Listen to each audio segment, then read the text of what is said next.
Prashanti Dasri. I'm from India, and I'm actually a born Christian. And I migrated to Dubai recently, August 2011.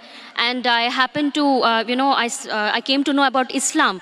And my brother also here is in Dubai, and he keeps telling us about Allah. I'm really convinced, and with all the whatever knowledge that he shared with me, I'm totally convinced, and that Islam is the straightforward religion. And Allah is Alpha, He's Omega, He's the beginning and He's last. We cannot see sun more than 10 minutes. So how can we see a creator? So I'm totally convinced, but there are some questions, that we have doubts, because since I'm a born Christian, I have 4 questions, total 4 questions to Brother Zakir Naik. The first question is, brother, I've been listening to your videos, in YouTube, that you were talking about the Holy Spirit, and you specifically mentioned that Holy Spirit exists. So I just wanted to know, is Holy Spirit there in Islam according to Quran? And also there is a verse in Old Testament Bible that the Spirit of God is hovering over the waters. Spirit of God. So is Holy Spirit a separate from Allah? This is my question. Sisters asked 2 questions.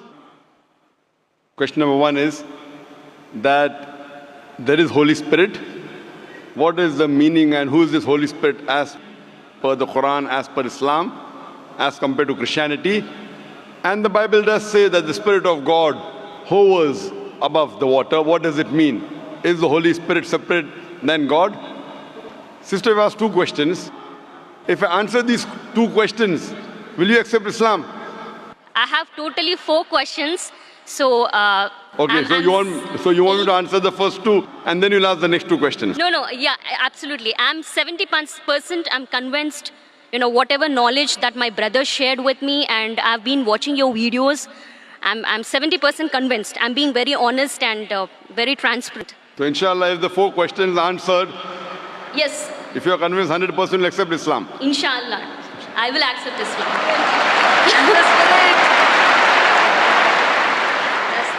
The sister asked 2 questions, and after she'll ask the other 2 questions. That the Bible does mention about Holy Spirit. What is the reference of Holy Spirit in the Quran? What the definition of Holy Spirit, it is not the same as mentioned in Islam, because when the Christians, when they talk about the Holy Spirit, they assume it is part of the Trinity, the triune God, though the word Trinity doesn't exist in the Bible, nowhere. The Father, the Son, and the Holy Spirit.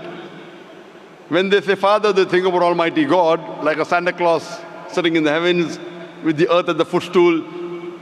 When they talk about the Son, they think about Jesus Christ, peace be upon him, like Jeffrey Hunter in the movie King of Kings, with blue eyes and good nose, not a polyp nose like a Jew.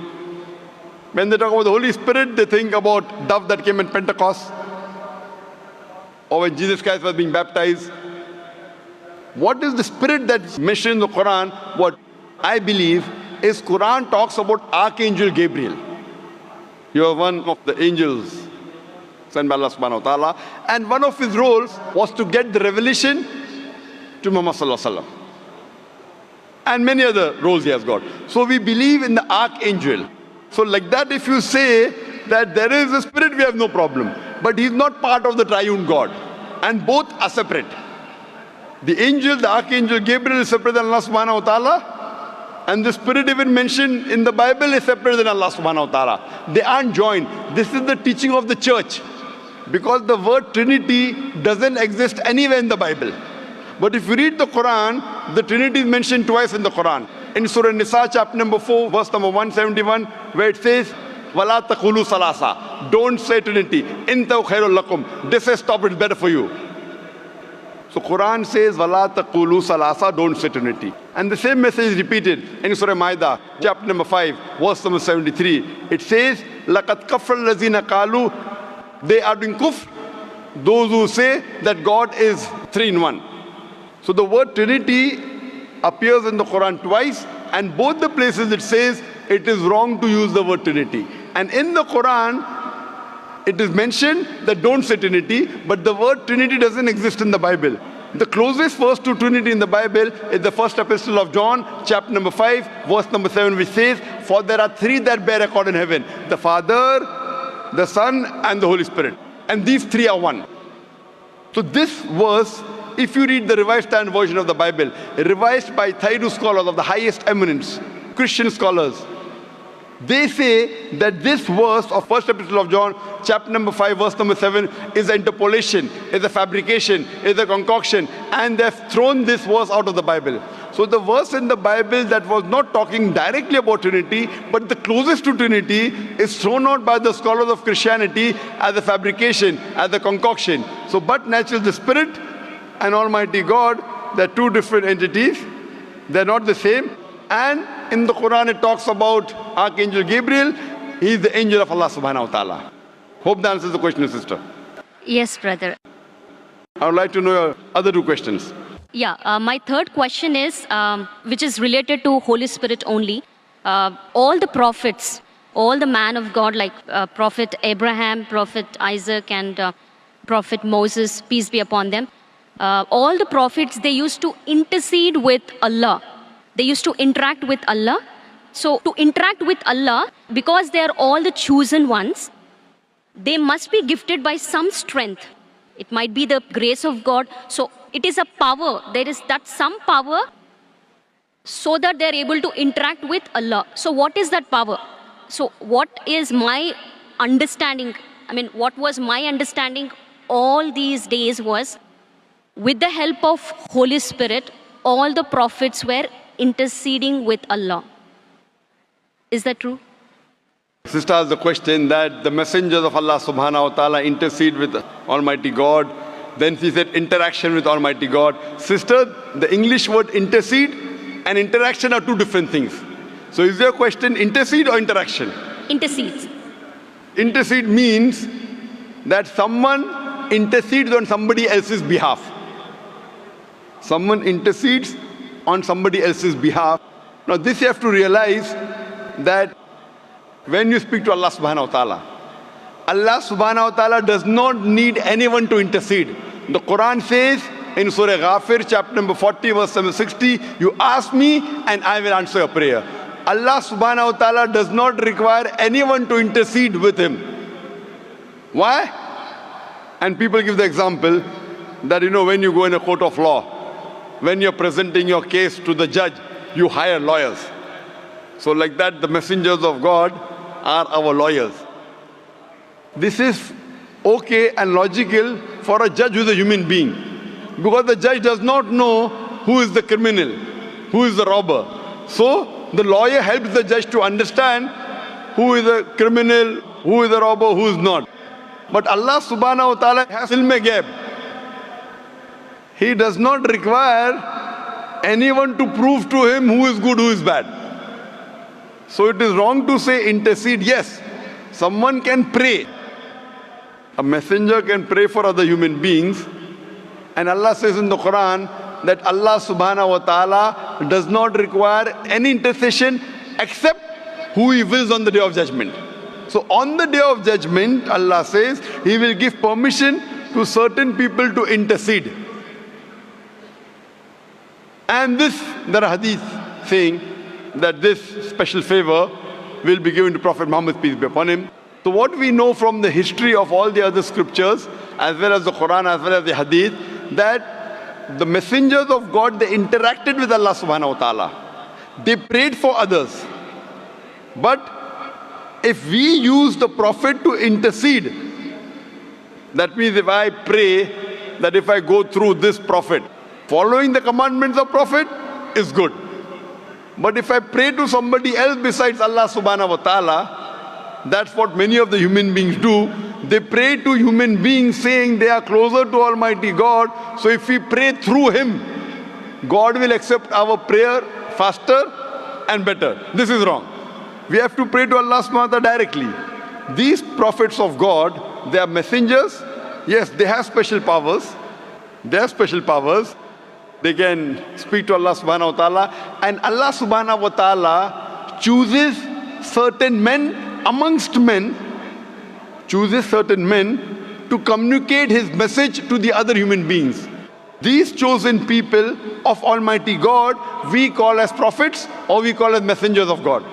So Allah subhanahu wa ta'ala selects certain human beings in the world to communicate his message to the other human beings. These are called as messengers of God. So there is communication between the messenger and Allah subhanahu wa ta'ala. But that does not mean that human beings can use these messengers to intercede. That if they pray to these messengers, Almighty God will listen to us. This is the teaching of the church. That you believe in Jesus Christ, peace be upon him, and all your sins will be forgiven. This concept doesn't exist in Islam and doesn't exist even in true Christianity. It is the teaching of the church, sister. Hope that answers the question. Yeah, my final question is, in New Testament, in one book of Acts, Paul mentioned about tongues. What do you say about tongues in New Testament? According to Islam, is that it's totally eliminated, it's not there, or the gift of tongues existed at that time? Sister asked the question that Paul said about tongues. If you give me the reference, I'll be in a better position. There are many things mentioned in the Bible about tongues. There are many verses in the Quran which speaks about tongue. If you give me the reference what you're talking about, I'll be in a better position to reply to you. But generally, there are many statements in the Bible talking about tongues. And also says, if you read the Gospel of Mark, it says that anyone who is a believer, he will be able to understand foreign tongues and speak foreign tongues. That means if you are a believer in God, then you can understand foreign languages and you can speak foreign languages. So that's what I did when I had a debate with Dr. William Campbell. I gave him a 100-rupee note. And the Indian 100-rupee note, as you may be aware, since we have got 22 official languages, I read in English 100 rupees, Hindi says 100 rupiah. I asked him to read the other 20 languages, if he's a believer, and he could not. There are many references in the Quran talking about tongues. If you read the Quran says in Surah Rum, chapter number 30, verse number 22, that Allah subhanahu wa ta'ala has created the human beings in different colors and tongues so that you should recognize each other, so that the men of understanding will understand. Furthermore, the Quran says that on the day of judgment, your tongues, your organs, your hands, they will be witness for you. What you did right, what you did wrong. There are various hadith of the Prophet talking about the tongue. So there are many references in the Quran talking about the tongue.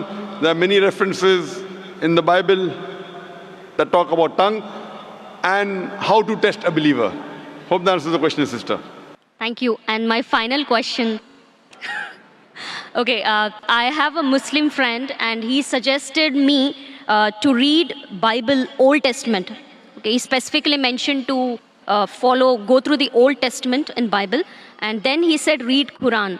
But as you mentioned specifically, that Quran is the final revelation given by Allah. So as a Muslim, what do you suggest me? Because my friend, being a Muslim, he said, follow Bible, Old Testament, and then read Quran. So, sister asked the question, one of her friends told her that first read the Old Testament, then read the Quran. Sister, it's not the must. If there is something like the Old Testament and the New Testament, then there's something like the last testament, the Quran. So when the Christians say Old and New Testament, this is the last and final testament of Allah subhanahu wa ta'ala. Now, I am asking you the question. Suppose you have different versions and editions of a book. For example, you have gone to a medical college. Other than a medical college, Professor Keith Moore wrote some books. And his book had first edition, second edition, third edition. So would you read the first edition or the latest edition? Of course, I'll go for the latest. Latest, correct. Yes, if you really love the first edition, I'm a fan of the first edition, then I said, no problem, read the first edition, then read the last edition. So if you're so much hooked on to the Old Testament, and you know your Old Testament is close to your heart, then the Quran says in Surah Imran chapter 3 verse 64, Ta'alaw ila kalimatin sawaim baina bainakum. Come to common terms as been assigned you. Then I would say that if you're so much hooked on to the Old Testament, no problem. Read the Old Testament, then read the Quran. At least agree what is common. And when we read the Old Testament, New Testament and the Quran, we come to know that the thing that is common in these scriptures is that there is one God and He deserves to be worshipped. He has got no image. He is not begotten. It further says that Jesus Christ, peace be upon him, is not God. And both the scriptures say that the last and final messenger is Prophet Muhammad, peace be upon him. So sister, now are you prepared to accept Islam? Of course, yes.